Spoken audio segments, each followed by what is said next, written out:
everybody, this is CakeDive here, and this is Cake Radio. Oh my god, we're back at it with another episode. It's the first episode of Cake Radio of 2023, and it's also the first episode to premiere on the newly christened Cake Radio channel. Now, if y'all don't know what I'm talking about, I had a channel called Cake Edits, and I've talked about that channel on the podcast before, and I decided to, give it a refresh, bring the channel back and give it a little refresh. And what we're doing is we calling the channel Cake Radio, named after my podcast, of course, and we are going to give you the best in pop culture, baby. We're going to give you the edits. If you were a YouTube video and you were loving the edits, you're going to get your edits. You're going to get more of them too. You're going to get some great parody videos exclusive to the channel. And you're going to get, of course, the Cake Radio podcast, which is everything about pop culture. And we're going to dig into it. So let's get into it with this mental health chicken. Now, I'm doing great. I'm doing good. I'm doing great. Actually, my New Year's was great. I celebrated with friends and family. I spent a lot of time being busy because I was spending a lot of time with family, because that's very important to me, as well as friends, because we're off in college, we're off doing our own things, and a lot of us don't really get to see each other and click too much now because everyone's off in different places and stuff. So being able to line up our schedules for once before we gotta worry about them grades again is important. And again, things have been going good. Content side, I'm excited. I haven't put too much out. I put some stuff on the CakeDive, the namesake CakeDive channel that's focused on games and memes, and those have done alright. I'm excited to get some stuff out for that channel. This channel, the Cake Edits channel, which is now known as Cake Radio, there was a drought for 3 months because I said I wasn't going to do no more videos, but now that I'm doing this Cake Radio thing, and now that I'm giving y'all everything that y'all want and more, I'm excited for the future. I'm excited for y'all to see what I'm gonna give y'all. It's gonna be some surprises, and a lot of not so surprises too. A lot of stuff that y'all expect. And of course, this podcast, baby, Cake Radio. The girls have been saying that they love Cake Radio, and I'm excited to hear that. Now I know with my weak mic and everything that it's not giving what a lot of these podcasts are giving, but baby, we're gonna make it work, and we're gonna make sure we have a good time, okay? Now, enough of all this, let's get into hotcakes. Now, if y'all don't know what hotcakes is me making fun of Wendy Williams, because that's our hot topic segment. We're gonna talk about the stuff that's been popping, what's been trending. I mean, we haven't had to worry about too much, nothing too much, nothing too major, except for Ice Spice, because girl, her new song leaked, and she was not feeling it. She was She was like, "You thought it was feeling you?" No, she said no. Actually, she wasn't feeling you at all. So her newest track, it's a collab with, I think his name is Lil TJ, was leaked, and it was called Gangsta Boo, and it features a sample of Diddy's song "I Need a Girl" Part 2. And I got a chance to listen to it. I heard the leak on Twitter before it was taken down, and I found they was trying to leak over on TikTok. Girl, that track is arguably, I would say, it's one of the best tracks that Ice Spice is gonna put out. I know it's not out yet, so it's not formal, but I think it's gonna turn some heads. And honestly, she's been leveling it up with each single that she's put out. What I'm waiting for her to do is, I need her to put this new single out, because I need it ASAP. I need it now, today, as of filming, which is Wednesday. And I need her to drop the album, announce the date for the album, drop it soon too. I'm ready to stream. I'm ready to give you my streams, because I'm a munch. On Tuesday, the Golden Globes happened. Yesterday, at the time of the filming, yesterday, the Golden Globes happened, and this was the first time the Golden Globes aired on TV since the whole controversies that have been going on with stuff like the lack of diversity in their board, and like some of the odd nominations that they've been doing. Emily in Paris, and you know, NBC dropped them, and then they did like a show on their own, which didn't really turn too many hits, and then NBC brought them back on. They tried to clean up their act. They got Gerard Carmichael to do the show, and was it a success? No. It dropped 21% from the last show that aired on NBC. And a lot of people are probably thinking like, oh, I don't know what people are thinking about that, because I haven't heard too many people talk about it, but I'm gonna give y'all my opinion. I know y'all didn't ask for it, but I'm gonna give it. I think that there's two issues. One is I think one of the biggest issues was that, you know, it was on Tuesday. I don't think there was too much announcement that the show was happening either. Usually with award shows, you usually get some pretty heavy. Previously, if your show was like the Oscars, the Golden Globes, the Emmys, you would have a lot of like marketing or a lot of advertising, promoting, getting people to hype up the event. There would be a lot of attachment over the host and stuff like that. Oscars less so, because I know the hosts have been a little weak, to say the least. But this show didn't really have too much. I swear that they kind of announced that Carmichael was hosting the show, and then there wasn't really anything.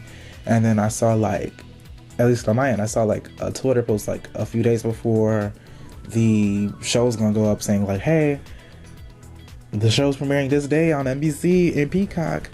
And I'm like, oh, like this soon? So my Twitter feed talking about it. Because I didn't watch the show, and I feel like seeing a lot of the people I follow tweet about the show and seeing their reactions has been funnier than actually watching the show. The only exception of that was when I watched the Oscars, and I saw last year, and I saw, you know, Chris Ross punch Chris Ross in the in the pee. And then sort of flipping in reverse, sort of like jumping on Twitter and seeing everybody react at the same time. But from the clips that I saw and the tweets that I was seeing about the show in live time, I don't think Carmichael was getting a call back, because he was laying the girls out on the show. He was telling people to shut up when they was being too loud, and he was making jokes. He was coming at people's necks, like he was coming for Tom Cruise and stuff like that. I'm like, girl, you ain't had to say all that, like. And I mean, but from the clips that I was seeing, a lot of it was funny, and a lot of people were uncomfortable too. Like, a lot of people were very noticeably uncomfortable from what he was saying, but I was loving it. But that's really it for the show. I obviously, because I didn't watch the show, I don't have too much to say about it. All I gotta say is don't do another Golden Globes on Tuesday in the middle of like the work week in early January. Like, y'all need to, if y'all want people to care about the Golden Globes again, y'all need to do more behind the scenes with the board and stuff like that, and you know who you're nominating, and then of course marketing the damn event, because I didn't know that stuff was happening. The only other thing I gotta talk about for hotcakes is this new Velma show that's coming out on HBO Max. The girls are not trying to rock with it. A lot of people are mad because it's a show that doesn't feel like a Scooby-Doo show, or like an adult-centric Scooby-Doo show. It feels like just a random adult-centric show that is tied to Scooby-Doo for some reason. And I'm like, a lot of the girls are mad about it, and I'm understanding of that. But all I gotta say, because like I'm not gonna tune in. Like, I'm tired. And a lot of the character designs they was having on the show was disappointing. Like, I liked the design that they had for Velma. I think that looked very accurate, especially with like how they Ray spent the character. I think it looks great, actually. I'll give them their credit when credit's due for that. Norval, because they're not calling him Shaggy on this show. Norval's also Ray spent, but I think my issue is that I think they're trying to tread carefully.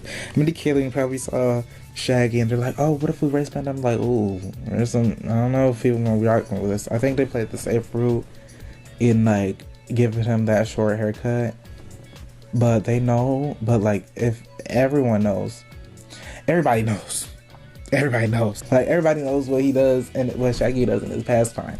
So it sucks to see like him sort of like it seems it's odd that they're like dancing around the subject in the show still, even though they're already like embracing adult themes. The other thing is, apparently this is at high school. I thought this was gonna be set in college, but this is at high school apparently. The euphoria curse is striking again. What we need to do is leave that euphoria structure of like making everything mature or like ultra mature in a high school setting. Let that go. We don't need to be doing that 24/7, 365 on every show on television that focusing on young characters. Audiences don't always want that. The audience just wants some good stories. And with some diverse casts. We just want some good stuff, some good media, and this is not really giving good media, y'all. This is not giving good content, because it is giving content, but it's not giving good content. If they drop an episode for free or something like they've done with like The Prince or something, or like some of the other HBO Max shows, I might do an edit. I might do an edit video and drop it here on the Cake Radio YouTube channel if y'all want. But I'm not gonna like go on HBO Max and stream it. Like, I'm not gonna do no hate watching either. I hate people who hate watch. We need to leave hate watching alone, and we need to leave that in 2022. But that's it for this hotcakes. We're gonna get into what we need to get into, and this is M3GAN discussion. We 16 minutes in, and we haven't even talked about M3GAN once. Oh God! Now let me tell y'all about my experience. So I saw this in a theater, of course, the best way to see a movie. And I saw it with my 3 other friends. I saw this with y'all because I remember when the first trailer for M3GAN came out, and I saw the vision immediately. I knew it was not going to be too serious. I knew it was going to be camp fun. And I'm like, y'all, we need to see this. I was sharing the trailer around. Me and my other friends were talking about it, and I hung out with all 3 of them. Actually, not even all 3 of them. I was hanging out with them separately. I'm like, y'all. And we separately brought the movie up. I'm like, y'all, we need to see it together. And they're like, yup. So we've been planning it. And literally on New Year's Day, because I celebrated New Year's Day with them, I'm like, y'all, hey y'all, don't forget we seeing M3GAN. The day it comes out, January 6th, 2023. And we tuned in. But we had some issues going into this theater. Now we walk into this theater and it's packed, because I completely forgot that this movie got the TikTok crowd. I forgot this was a TikTok trend low key. We go in and we try to go to their seats, and somebody took our seats. So we literally, and like there were literally like police officers and theater employees like stationed in the auditoriums to make sure that people weren't sneaking in. So we literally had to like a police officer or somebody literally had to like go to our seats, tell whoever was in our seats to get out of our seats so we could sit down and watch the movie. And then we were like we were quietly talking to ourselves, trying to like ask if we wanted snacks, if we wanted to get the share snacks, because we got snacks. And there was literally this dude, like this grown man, who turns over and is like, excuse me, could you guys not be so loud? Mind you, we being quiet than mouses. Like, y'all know that Christmas saying is like, not a creature was stirring, not even a mouse, baby. We weren't even stirring the mouse. Like, we weren't even that loud. But we're like, oh, okay. Because, you know, we gotta be nice. We're not trying to have no attitude. We're not trying to ruin the experience of this movie, of the movie of the year. And for the rest of the movie, he was being loud, you know, cackling, giggling, talking. I'm like, yo, just because we younger than you don't mean that you gotta act like you younger than us. Like, what's going on? But outside of that, the movie was great. I'm telling y'all. Like, the movie was so unserious. From scene 1, it was unserious. And, oh my god, I need to split this up. I'm gonna do a non-spoiler review now, and then I'm gonna give you a warning when I'm gonna do spoilers. Now, this is the non-spoiler review. If you watch it on YouTube, you can go down to the chapters, and I'll let you know when I'm going to be discussing spoilers. But from scene 1, it was unserious. Like, it opens with a very funny like commercial segment, and then it cuts to like the full-fledged opening scene, and it goes from like being unserious to like serious, and it dances that thing very well. And actually, I take that back. It wasn't even being serious at all. The movie was unserious the whole time, and it takes a lot to get going before we like see M3GAN in her like full form, and before we see like her shake things up, to say the least, because I know YouTube content policy, YouTube monetization policy has been cutting up, so I'm not gonna say, you know, what she be doing in the film. The movie was very enjoyable. When M3GAN was on scene, every time M3GAN was on screen, it was a strong performance. I would say all the performances, all but one, all the main cast, all the main performances, even a lot of the supporting performances were strong. Like a lot of them knew, like it wasn't even like, oh, like they knew it was cheesy. Like they were giving pretty professional performances for an unserious movie. I think that leveled the playing field very well, and it was very entertaining. I think the two kids who played M3GAN, because there's two kids. There's the one girl who, I'm blanking on her name. Oh my god, I'm blanking on her name. But the little girl who actually acted as like the body of M3GAN, the character of M3GAN in the film 8, her choreography when she was dancing and moving around and stuff, like it when she was moving, like it felt like a robot. She was eating the robot look and movements down. And the voice of M3GAN, who actually, fun fact, was played by the same girl who got famous for the penny, nickel, dime, penny, penny, nickel, dime, nickel, penny, nickel, dime, penny, penny, nickel, quarter meme. Voice M3GAN. And I was hoping they was going to do reference in there, but that didn't happen. But she ate down. I loved her voice in the film. She voice acted down. And she helped make the role so, like, entertaining. She made it entertaining. They both made it entertaining, and it felt very, it didn't feel like it was like out of place or out of joint at all. Like they made it flow very well. I wish that the movie wasn't PG-13. The movie was PG-13. It used to be R originally, but they cut it down because they knew that with the trend popping off of people loving the movie trailer, they need to get as many people in the seats, and I'm not mad at them. I would have done the same, but I need them to drop this unrated cut, this R-rated cut. I need them to give it to me ASAP. Put it in my hand, because I'm ready. Yeah, I know it's gonna be too good. Now I would tune in immediately. What they need to do is put it in theaters too. They need to drop it in theaters, and I would tune in and be seated. I just want it. Like, give it to me. And I think that's it for like the non-spoiler review. I think, for rating wise, I would say I would give it an 8 out of 10. You know, a good 4 out of 5 and 8 out of 10. Because I think obviously, I think, again, like my only complaint, I only have 2 complaints. One, I wish it wasn't PG-13. I wish it was an R, because I feel like it would have been that much better. But it was still enjoyable as it was. And 2, the only character that I didn't like out of the movie was the therapist girl. I felt like she served like no purpose to the movie. All she did was kind of like I know they kind of had her there to like set the stage and kind of like tell the audience like, hey, or like warn the aunt Gemma, I think that's her name, like, hey, you know, you need to make these changes for the relationship between you and Katie to work, or like, hey, Katie might be building an attachment to like M3GAN, but like her scenes, either she served better importance by with some scenes that we didn't see cut, because we didn't see her for like the rest of the film. I feel like maybe M3GAN got her in the uncut version, the unrated cut. But her scenes, and she only appears in like the film like 3 times the entire movie. I feel like in the cut that we got in theaters, she could have been cut completely from the film, and we wouldn't have seen a difference in quality. Like, I still would have given it a 4 out of 5. Maybe even a 4.5 with her gone. But that's it for the non-spoiler version. Now let me get into the spoiler review. Again, this is the part where I'm going to be discussing spoilers.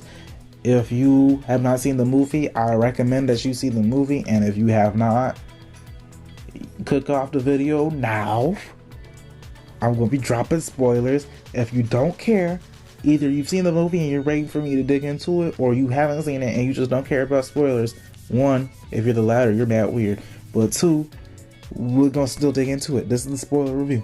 Now, let me start with the ending. Like the way that they had like a Marvel Cinematic Universe level battle between M3GAN, Gemma, Katie, and the like robot that Gemma built in college, the bigger robot. I'm blanking on his name. Girl, it was given MCU, and it was for this cheap, low budget horror movie. Like, that's cinema right there. The MCU could never. I'm telling you, they couldn't do it. I really enjoyed that ending, and I know that they're going to give us a sequel because the way the movie ended, with the one like the discount Alexa kind of like hinting that something was up, like, oh, M3GAN's probably here still. Yeah, they're gonna give us M3GANs. Everyone was joking about the title, like, oh, are they gonna put the two? Are they gonna make the A in M3GAN like 2? Or are they gonna like double the M3GAN? Like, are they gonna like call it M4 again? Like, what are they gonna call it? And I'm like, baby, the answer's right there. They're gonna call it M3GANs. Like, you know how Alien was, that like one of the sequels to Alien was called Aliens? They're gonna call it a sequel to M3GANs. Like, I already see it happening. And if y'all do it, give me my check.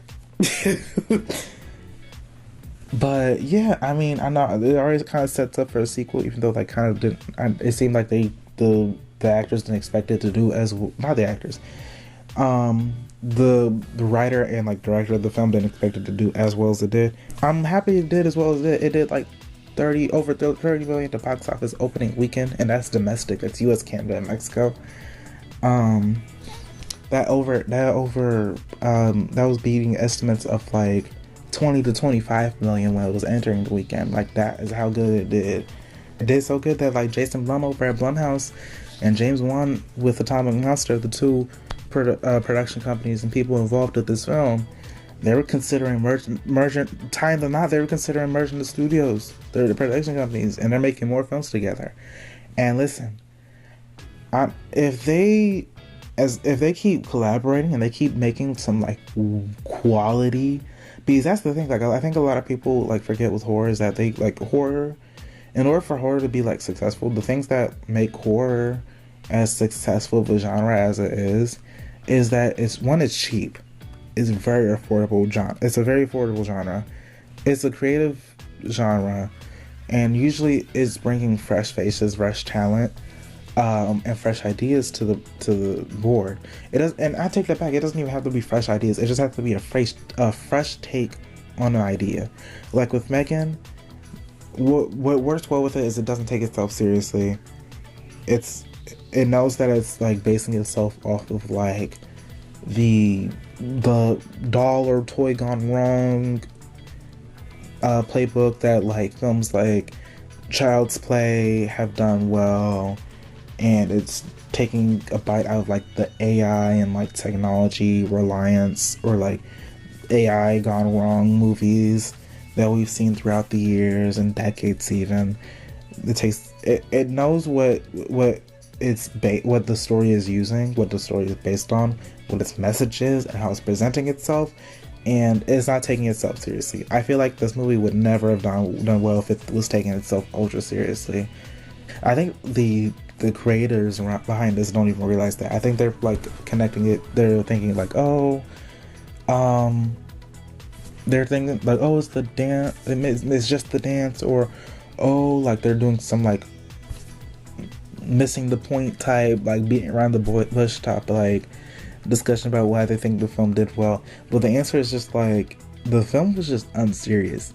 We need more unserious films coming out that like are actually like funny when it's unserious, because like people thought that the dance was just like out of nowhere, unserious, ridiculous, and funny, and everyone would tune in for that.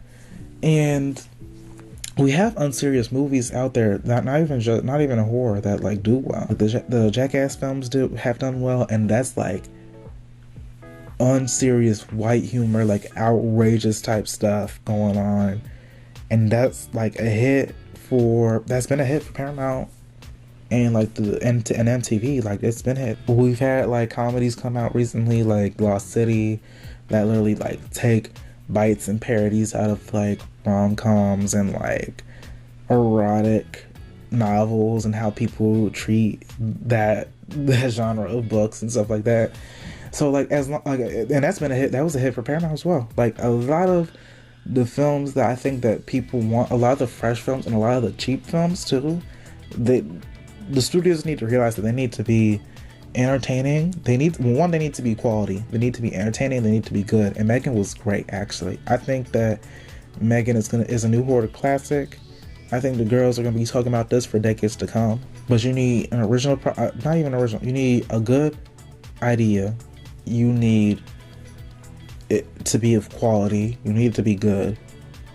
You need it to be cheap, and you need it to at least be entertaining in some regard. You either need it to be serious and entertaining, or you need it to be unserious and entertaining. You can't be wishy-washy. You can't have it both ways. And that's that on that. Now let me dig into more of these spoilers though. I think the scariest, like this movie isn't even, the movie technically isn't even like a horror. I know it regards itself as like a horror, but I would call it more of like a dark comedy, because I think the scariest moment in the film was probably when it's a back-to-back moment. It's when M3GAN is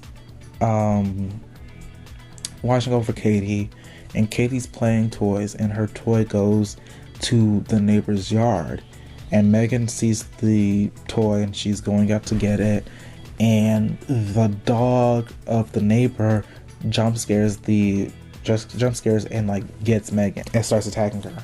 And the scene afterwards where M3GAN goes to get her lick back, that was even scarier. I think and you don't see the aftermath of that. You don't see, it's what's alluded to. And I think that's probably one of the scariest moments in the film. I think every other moment is like, oh, like you might jump a little bit, or you might be like at the edge of your seat a little bit, but it's not scary, and that's okay. I think it works to the film's benefit, especially now that it's like a PG-13 film. Again, I just wish we could have seen some more. I'm excited to see the uncut version with more of the havoc that M3GAN causes in play and in full sight. Again, the characters were strong. Like, I liked Gemma's character. I think they really did a good job sort of showing someone who's like detached from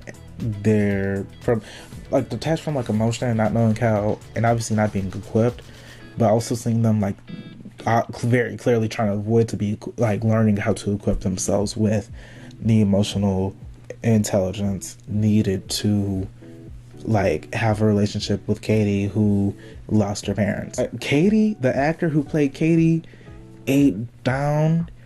Her role was she felt very real. Like, she was very much a kid. She was acting down. I think when she was cutting up because she wasn't seeing M3GAN, she was throwing fit.